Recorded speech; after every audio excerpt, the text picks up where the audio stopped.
Greetings everyone, and Great here with another Age of Empires 2 replay. This time, it's been a while since last cast Age of Empires 2, and first I'm actually casting on Twitch, streaming it, so let's go have some fun. I managed to grab some replays from the live games lobby, save them, and let's go ahead and get them cast. Looks like this is an arena map here with like the, what's it called, like the earlier start where you start off with some farms, some pre-play structures on a with stone walls and castles. As arena with like the late start. I'm not sure what exactly it's called. I'm thinking about it, but let's go ahead and introduce the players. So on the left side, spawning as the Persians, red Persians, we have Aten. Spawning as the blue Sicilians, we have NTV. Let's see now. Let's take a quick look at the bonuses. It's been a while. The Persians do have start with a bit of extra wood, food, both 50. Town centers have and docks have twice the hit points and faster work rate in feudal, castle, imperial, but not dark age to prevent additional quick villagers. So yep, that makes sense. But yeah, the Persians like the original like tower town center rush back in like Age of Empires, Age of Kings, before there was town center had a stone cross. And apparently there's also boars inside the walls. Who let the boars in? And who let the dogs out? Ah, that was a horrible joke. That was a horrible joke. And we've got the other boar being brought on in. He does harvest this one in at the right time. Does throw some arrows there with now. And with Loom probably automatically researched, he should be able to withstand the boar. No, that's against wolves. Never mind. Gotta remember, it's been a while since the last cast of Age of Empires 2. Let's go and get everything cast started forward. Both players going for the boars. Look, there's more villagers here on boar as well to allow him to harvest them quickly, but he got a bit of a delayed start with the boars. He actually pulled the farmers off the line. If you go over here, the blue, the farmers are not off the line, so red will get more food from his boars, being a little more economical, and we've got some more farms being pulled out now. Looks like all the berry bushes still being collected. Maybe it's a better idea to go for those berry bushes, since berry bushes do collect faster than farms, if I remember correctly. Oh yeah, and we talked about the Persians. Let's go and talk about the Sicilians. The Sicilian bonuses. They start with additional 100 wood, which is enough for a town center, so they could potentially destroy their town centers and do a town center rush. Castles and town centers are built 100% faster. Is that really big for town center rushes? I may be mistaken, because I don't really play Age of Empires at all, especially not in multiplayer. Land and military units except siege weapons receive 33% less bonus damage, so the counter units are less effective versus them. And farms upgrade with additional 100%. Farm upgrades provide 100% additional food, so the farm upgrades are more effective. Though overall, farms still collect the slowest. That just helps reduce your wood, not wood income, wood upkeep for your food. And we've got the dungeon replace watchtower line, which of course allows the surgeon to build those up. Though he actually does start out watchtowers. That makes sense why they would start with watchtowers, because this is arena and no point giving them free dungeons in order to get their unique unit early on. So it actually does make sense they have watchtowers on arena maps. Both sides are collecting up just fine. Let's go ahead and take a look at the information. We've got 6 military for red. Let's see if we can find them. Looks like scouts. We've got some monks collecting out some relics for red. Looks like there's only 1 relic remains, and there is a light cavalry protecting it as well. And a light protecting cavalry over here as well. He went for the relics big time. I'm not sure how many are in here. There's at least 1, and he's grabbing 2 more as well. He may be grabbing all the relics. I was not paying attention. That's my bad. Let's go back here. Blue has a massive villager lead. He must have additional town center. There's at least 1. They're both Imperial Age being researched by blue, I believe. On over in red, we do have 2 centers, 3 town centers as well. So blue must got a much further town center with a massive villager lead for Red also spent quite a bit of food on those light cavalry that may have caused it. But now we've got some forces forward and got a nice conversion there as well on one of the pikemen. And let's go and slow back down, only if I was quick on the draw. And we've got a massive push here with the villagers and halberdiers, or pikemen I should say, for blue. So he's eyeing why some aggression now. We do got some light cavalry here. Light cavalry was useful, but now not so much, especially for the pikemen. But the light cavalry here maybe will get the kill there, and does not stop the castle there. The light cavalry does get cleaned on up. We do also have an outpost. The outpost is actually quite nice, just for additional spotting. We do also got another line of walls here.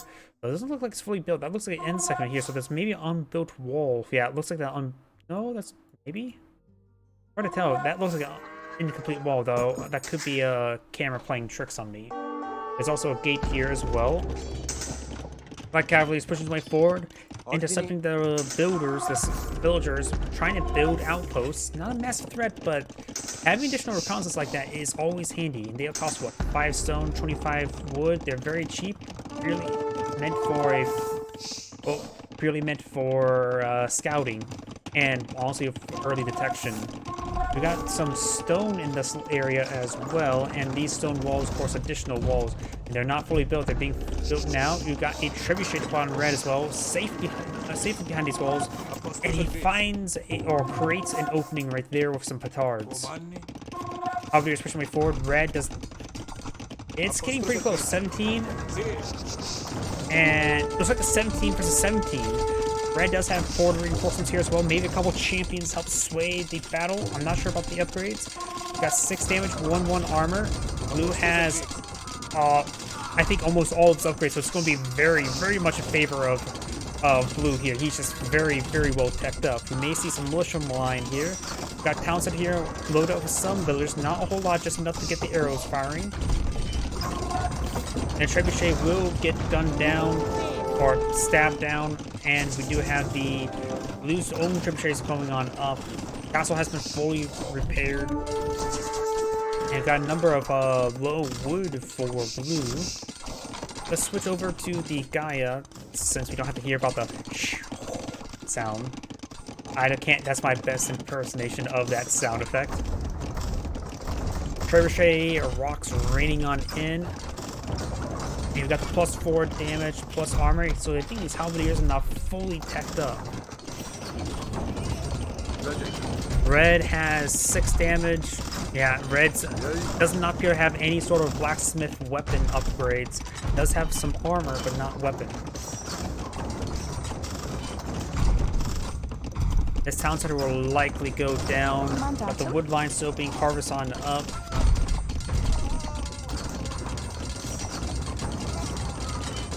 He is getting some reinforcements deployed on out.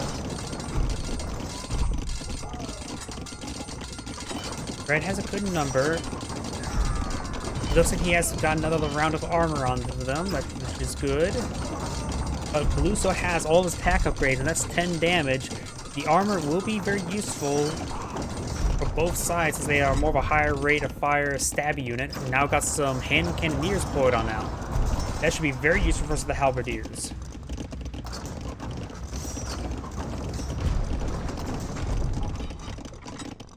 Blue's now bringing out some elite surgeons. The elite surgeons can, of course, deploy out those, what are they called again? Not Krapos, that's the Bulgarian unit, or Bulgarian structure. Trying to go for a town center here. Trying to garrison inside the town center as well. Donjons, that's what I'm looking for. So maybe I need to pull out some 4 donjons. Elite surgeons are quite durable. They have a lot of armor, 7 and 8, as well as a good amount of damage. But hand cannoneers have very good fire. The hand cannoneers should try and push their way forward, lock the gate, attack, move forward, and try to get some good damage in. There may be an opening here soon by his own village. He needs to stop doing that. And there may be an opening over here as well. It doesn't look like it. Try and wall up the area. Does have a single watchtower here. Of course, Red's default castle still set on up. We've got a good number of surgeons, elite surgeons on the field, but there's a large number of hand cannoneers now. And now you start firing the hand cannoneers, pikemen, or halberdiers are making their advance. No weapon upgrades there. Elite surgeons will devour them. But the hand cannoneers do have great engagement possibilities. Plus, around here, the fire through the walls. Got a good wave of halberdiers coming forward, but they will do nothing versus the elite sergeants. Halberdiers are running around everywhere, disrupting the villagers. Blue has 140, red has 93, so blue has a massive economy advantage. If we switch over here, income, blue has a decent stuff, very good stockpile of food and gold. Red does have those relics as well. That will pay dividends in the long run as well. And blue has too many villagers. He needs to get rid of about 20, I would say, and start spending this income. A float is nice, only if you're a pop cap. You could get less villagers, get out more military as well. The launches are starting to come on up. They gain some great damage there. Hand cannoneers will, of course, have trouble versus those dungeon. He needs to get out some more trebuchets and other siege units. I'm not sure if I can't remember who can or cannot get bombards, but I think Persians can pull out some bombards. But we got a nice little trebuchet engaging these two here. There are 2 trebuchets here. Actually, no, there's 3. My mistake. Dungeon does go down. And got some halberdiers trudging forward trying to get that trebuchet now. If he had werewolves as Britons, he would be able to get some great splash damage there. Gain some great damage onto those elite surgeons. He may be able to stop him before getting that dungeon. He will pay quite a bit. And the dungeons will be quickly cleaned up by the trebuchets. So going for these dungeons are nice, but that's just too far forward. He doesn't even get the dungeon as well, so should be able to pick that off no problem. Now here comes a massive wave of cavaliers. Looks like they may be fully. They look like they're fully upgraded. There's also some elite cavalry in the mix as well. Hand cannoneers do have high damage. These hand cannoneers need to stop hitting that dungeon and start engaging the cavaliers. It's not being built. So then you don't need to be finishing it off immediately. Hand cannoneers do have high enough damage to really hit those cavaliers hard. Even though they're not exactly a designed counter for them, they at least are able to soft counter just sheer damage. Cavaliers are now being massed and produced. And even some blues villagers charging forward. That is a substantial amount of hand cannoneers, which will give the Persian player. He's able to engage the armies quite easily. He needs to find some way to deal with those hand cannoneers effectively. Cavaliers can close a distance, but they will take a lot of attrition. Mangonels could be pretty good. The Mangonel line. I'm not sure if he can probably get onagers, but maybe not siege onagers. I'm not really sure. But it is a safe assumption he can get out onagers.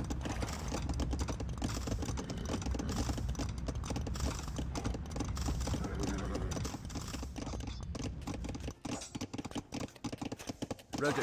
More cavaliers and elite surgeons being deployed on out. Oh, here, ram. Yep, we got some rams deployed out here, trying to make some more holes in the walls.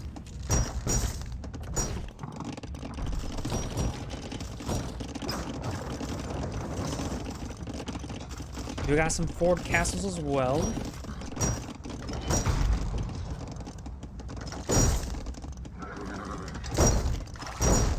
And these walls are, of course, opening up. We do also have some war elephants being deployed now. Very nice. The war elephant's now bashing its head against the siege workshop. It will slowly get it. This town center may get cleaned on up by those rams, and plus there's a sheer amount of cavaliers. Hand cannoneers for just pikemen right there. I'm not sure where the hand cannoneers may have went. We got a monk trying to steal himself a unit, but did not get it. And now cavaliers now making their way forward. Hand cannoneers making their advance. A handful of them can get inside the castle and increase its rate of fire.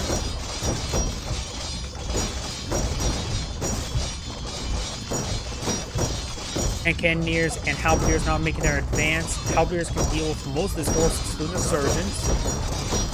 hand cannoneers should be able to handle everything except for those battering rams. Overall, I like Red's army a bit better. Offers very good damage potential, while Blue can only have a very thin front line. There's these trees are probably the biggest problem, more so than walls. The houses play a role in choking up his opponent. And these chokes are great for the hand cannoneers, but this ram is absorbing a lot of shots there. You need to get those halberdiers to clean that up. He does clean up that ram there. He does lose all his halberdiers here. Had no fire support pretty much. And the war elephant still smashing his head against that workshop.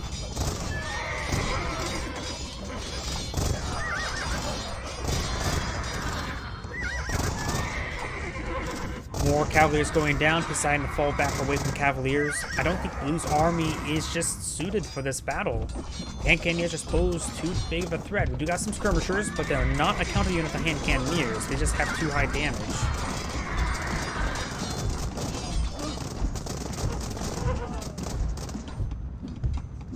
Scorpions wouldn't be half bad either. If you can't, I'm not sure what the Sicilians can actually deploy out. We perhaps could take a quick look at that. Some halberdiers pushing forward, trying to interrupt these villagers.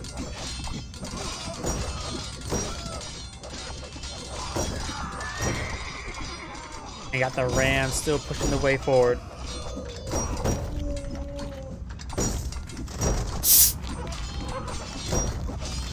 Good number of rams, well, he will need to roll out some more halberdiers to help deal with that. Any melee units effective versus the siege ram with a -3 armor.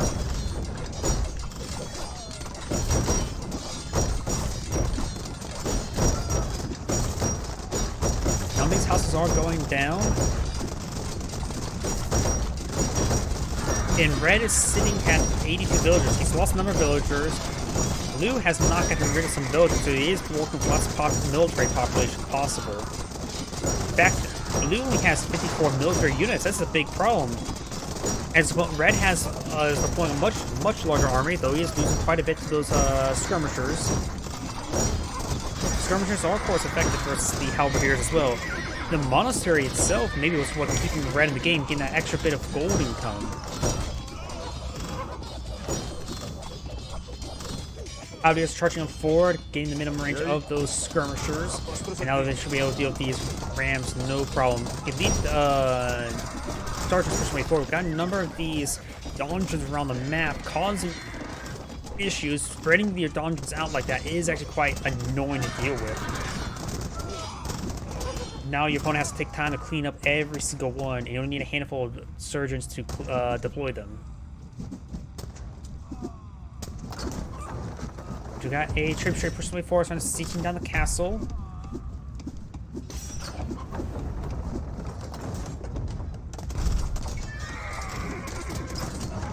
Red has 56 villagers. He's lost a lot of villagers. And the resource is quite low, but the monastery is providing good gold income, that's for sure.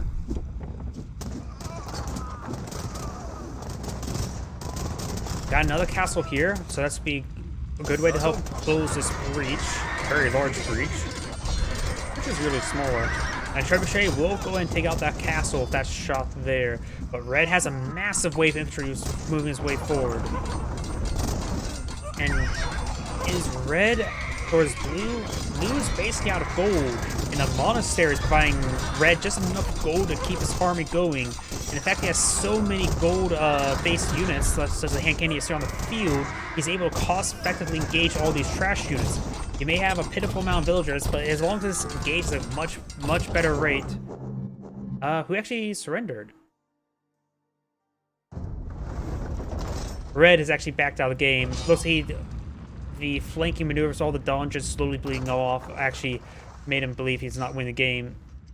Because he still has to go through a lot of his opponent's infrastructure. He had a bit of gold income, but not enough to really contest the game. By the way, this is Anagram saying thank you for watching, and on to the next replay.